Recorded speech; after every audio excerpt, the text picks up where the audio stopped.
আসসালামু আলাইকুম।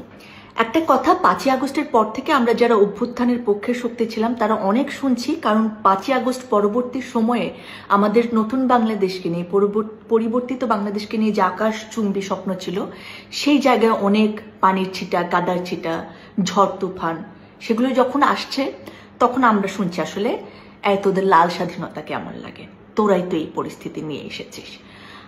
এটা যেমন অনেক শিক্ষিত মানুষ বলেন যে তোমাদের স্বাধীনতা তো এইরকম, আমাদের স্বাধীনতাও এরকম ছিল।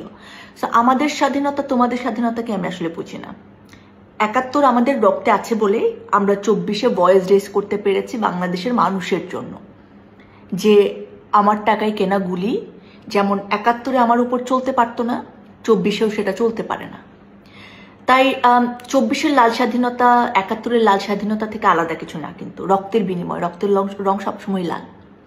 কিন্তু 24-এ একটু ডিজিটাল আমরা, সো প্রোফাইল হয়তো আমরা একটুখানি লাল করে একটা ভিজুয়াল রিপ্রেজেন্টেশন দেখিয়েছি। এখন কথা হচ্ছে, আমরা যারা অভ্যুত্থানের পক্ষে শক্তি ছিলাম, আমরা কি এই সময়টা নিয়ে হ্যাপি না থাকলে আমরা রিগ্রেট করব যে কেন আমরা আসলে আগস্টে অভ্যুত্থানের পক্ষ নিয়েছিলাম? একদম না, একদমই রিগ্রেট করব না, কারণ সেটাও অন্যায় ছিল। এখন যদি অন্যায় হয় সেটার বিরুদ্ধে আমরা ভয়েস রেজ করব।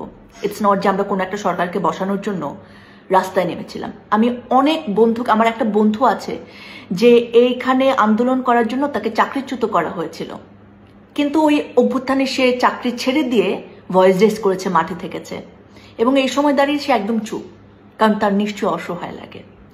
এখন অনেক মানুষ অনেক কিছু বলতে পারেন, অনেকে এখনো নিজের মতাদর্শ নিয়ে ভয়েস রেজ করছেন, ওই সময় যেমন একতা ছিল এখনো থাকবে না।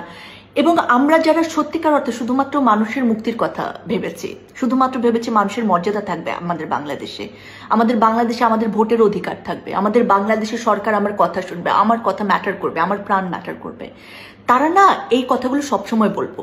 সেটা হাসিনার আমলে বলবো, বিএনপির আমল আসলে বিএনপির আমলে বলবো, ইউনূস সরকারের আমলে বলবো, সবসময় বলবো। So we don't regret.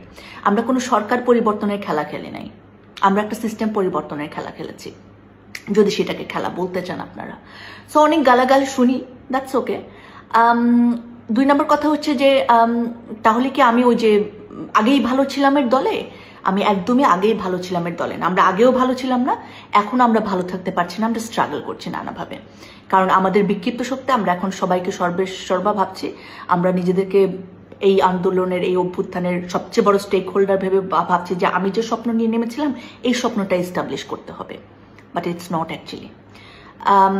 সেই জায়গা থেকে আমি একটুখানি বলতে চাচ্ছিলাম আপনাদেরকে, যে যারা বলেন কমেন্ট বক্সে এসে যে তোদের লাল স্বাধীনতা তোরাই তো এনেছিস, দেখ এখন কেমন মজা,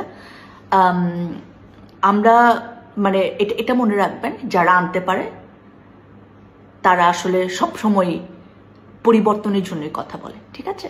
so it's about change, it's not about যে মানে এই সিচুয়েশনে আমি থাকতে চেয়েছি, আমি থাকতে চাইনি এই সিচুয়েশনে, আমি থাকতে চাইবো না। এবং আমি জানি আমার মতো অনেক মানুষ যারা এখন আবার ঘরে ঢুকে গিয়েছে 24 আগস্টের পরে, তারা আবার যে কোনো সময় তাদের ভয়েস রেজ করতে পারবে যে কোনো ধরনের মানুষের সাথে অন্যায়ের জন্য। Thank you.